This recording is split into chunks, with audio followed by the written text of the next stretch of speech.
What is up, everybody, and welcome to the Primetime Carolina podcast. I'm your host, Dave LaFave. My co-host, Tanner Blue, is not with me today.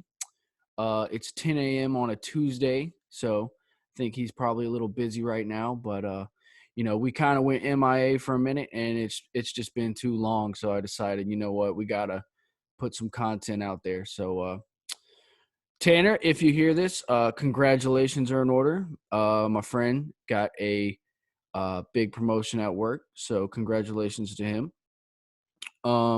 If you're new, what's up? I saw we picked up a few subscribers over here in the last week, so shout out to those guys for hitting that sub button. If you're not one of those people, go ahead and do so. Going to keep that good Panthers conversation coming your way. That's what we do over here. So yeah, man, it's just having my morning coffee, and I was thinking about it. I said, man, we gotta put out some content, man. Gotta put out an episode. So wanted to kind of talk about some things that have been, I guess, headlines since training camp started. But I want to start with this. There is some, I guess you could call it breaking news. Not good breaking news for the Panthers. Safety JT Ibe, backup safety, who's been with the team. I think he was with the team last year in that reserve role. Laid out a big hit to the head and neck area of wide receiver Keith Kirkwood at camp. This happening just within minutes ago. This is hot off the press news. Apparently, it brought training camp practice to a pretty screeching halt, and Matt Rule had to give the team a stern talking to. They said Ibe was asked to leave, I guess, was told to leave the field. So there is a real possibility this could be his last practice as a Panther, because it doesn't sound like the people in charge were too happy about his move. So prayers up for Keith Kirkwood. That's a guy who Temple guy, played with Matt Rule for a long time.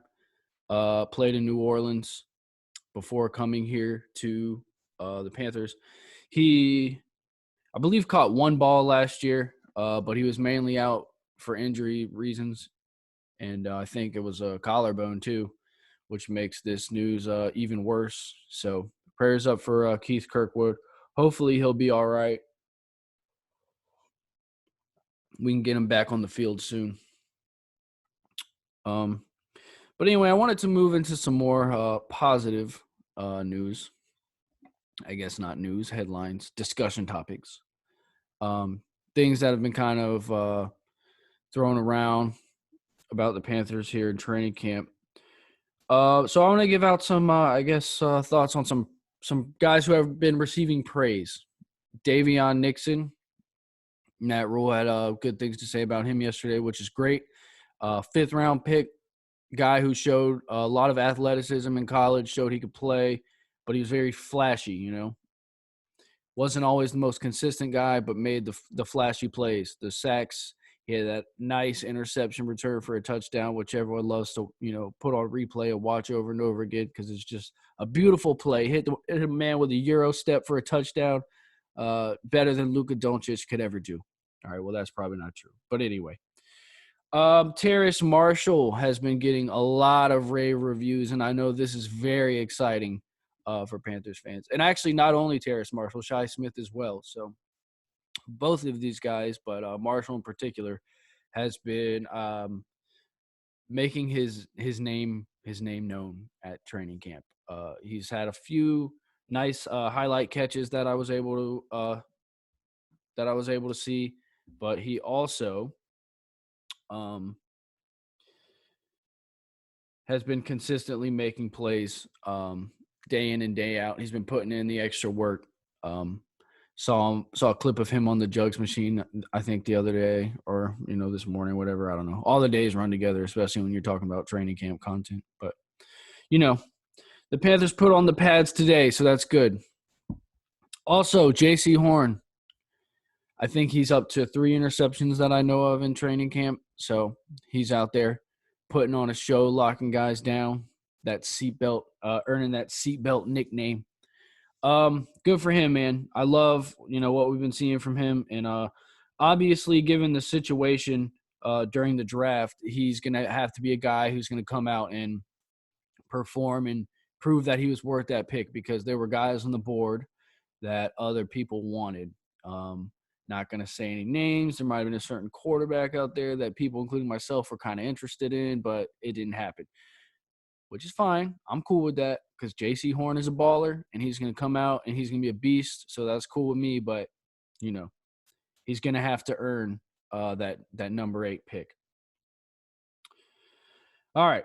Let's talk about something else that's been brought up multiple times over and over again, so it needs to be addressed. They say Sam Darnold's throwing a lot of interceptions. Now, I think it's getting a little blown out of proportion. Not saying I'm not concerned at all about it, but I think it's getting blown a little bit out of proportion. It's training camp. It's his first week with a new team. And I think I wanted to actually pull up one of them, the one that I saw the most hysteria about.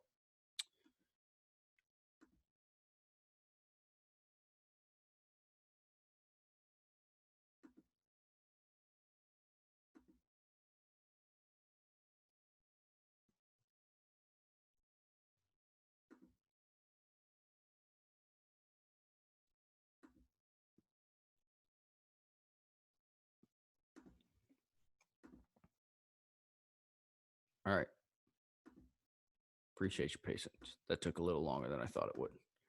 All right. So this is coming from Jet Up Nation Crew. Tweeted this. I don't know where the video originally came from, but this is their page. Anyway, I wanted to kind of look at this play because I know a lot of people were really worried when they saw this play. So it is going to come out. It's going to be a pretty ugly interception. No doubt about it right here. Yeah, see, that's a bad decision. That's an ugly play. But I want to take a second look at it. And first thing I want to do is point out this down and distance. You're looking at about 3rd and 9, okay? So I think in this particular situation, as ugly as it was, I want to believe Matt Rule and Joe Brady were trying to look at something or someone in particular in this situation. Maybe put somebody in a bad situation and see what they do. And the reason I say that is because you'll notice there's not going to be a safety valve on this play. There's no underneath routes. There's nowhere to go with the ball if everything's covered up top. Okay. And of course, that's the situation here. Looks like the defense is in cover 2 or cover 3. So if you back that up, there's nowhere for Darnold to go underneath. I think I'm not sure who the running back is, but the running back stays in the block. It looks like that might be Chuba Hubbard. He stays in the block. He doesn't leak out to give him anywhere to go underneath. There's no underneath routes to throw. So I don't know if they wanted to see what Darnold would do in this situation. I don't know if they wanted to see maybe how this safety would play. I can't tell who that is from here. Jaycee Horn's right here at the corner position. They might have just wanted to see how these guys on defense would react to this. But if you look here, it looks like Darnold tries to initially look this safety off. Now, I don't know if you could say the safety baited him, but it didn't exactly work. The safety does turn his body, but he quickly rolls back as Darnold's releasing the ball and comes back and snags the interception. Now, the argument could be made that Jaycee Horn's getting a little handsy right there, and he might have got a call. Who knows? Okay. But anyway, I don't know. I just wanted to point that out because that interception does look real ugly, and I understand why people, I saw people saying things like, oh, my God, I can't defend this. What have we done? He's still making horrible decisions. In this situation, there wasn't really much he could do, I think this was more of the coaches putting him in a bad spot and seeing how he'd react. with that being said, shout out to the defense. You made a nice play. Nice work. It is what it is. It's training camp. It's day 5 or, whatever. Guys are going to make throws that you're going to say, what the heck was that? Coaches are going to put guys in situations that's going to make them look bad. They do that on purpose. They're applying pressure. They want to see what they can do, what they'll do in that situation. They might have, called that play simply because they wanted Sam Darnold to try to look off that safety, or they wanted to see how that safety would react to someone trying to look him off. They might have wanted to see, how the defense is going to react. That looked like almost a 4 verts concept, similar to it. A couple comeback routes there might have been, I think, on the other side of the field, but there wasn't a lot of places to go, So I'm not going to hold him too accountable for that one. And I think that was the ugliest one out of the plays he's made at training camp. And I even heard it getting a little national coverage this morning on ESPN radio. They were talking about his interceptions at training camp.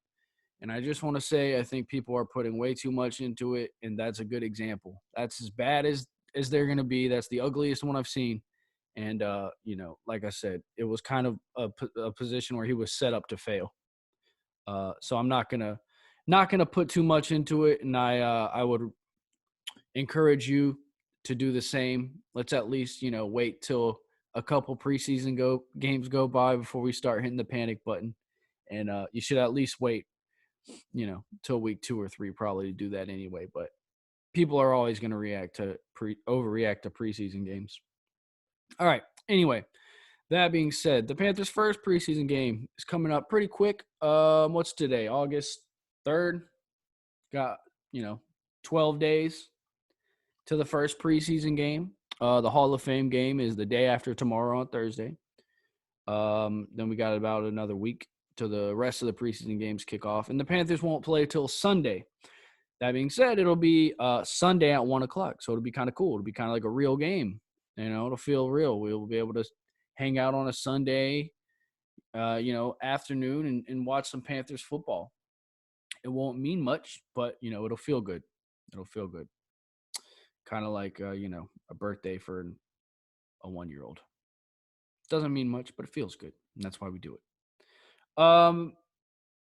Leading up to that game, the Panthers are going to have joint practices with the Colts, which is cool. It'll give Sam Darnold a chance to play against a good defense, get some reps against a good defense. He'll probably struggle. That's okay. We're not going to hit the panic button yet. It'll give him those reps, though. That's what you want at this time of year. You want your guys getting reps. An interesting thought, though, that I had about that, and I was wondering, I don't know, maybe reply to me on Twitter, comment, whatever. Maybe your thoughts on this. The Colts just had an injury to Carson Wentz. He's going to be out for up to 2 months, probably at least 1 month, as many as 2 months. He had foot surgery. Is this going to be an opportunity for the Colts to get a closer look at Will Grier or, even PJ Walker? Maybe they might like one of those guys, spending that extra time with them. We might work out a trade, get something for Will Grier. His career hasn't exactly been everything it was supposed to be. Marty Herney. I, for one, was not a fan of the Will Grier pick back in the day. I wanted Garner Johnson, the safety out of Florida, who's going on to be a great player for the Saints. But as they say, that's neither here nor there. It's just an interesting thought. Maybe the Colts might get a look at one of our guys and decide to make a trade for him. I wouldn't call it likely because the Colts do have a few other quarterbacks that they could probably look at and, that are at least as good as Will Grier and Jacob Eason. And who else they got? They got Sam Ehlinger over there, I think, as well. So he's probably not going to be ready. But I imagine Jacob Eason at this point is as good of a play, at least as good as Will Grier. So we'll see. We'll see what happens, Maybe they'll look at PJ Walker, decide, his playmaking ability gives him something else, to bring to the table. So we'll see what happens. Anyway, just a couple thoughts I had.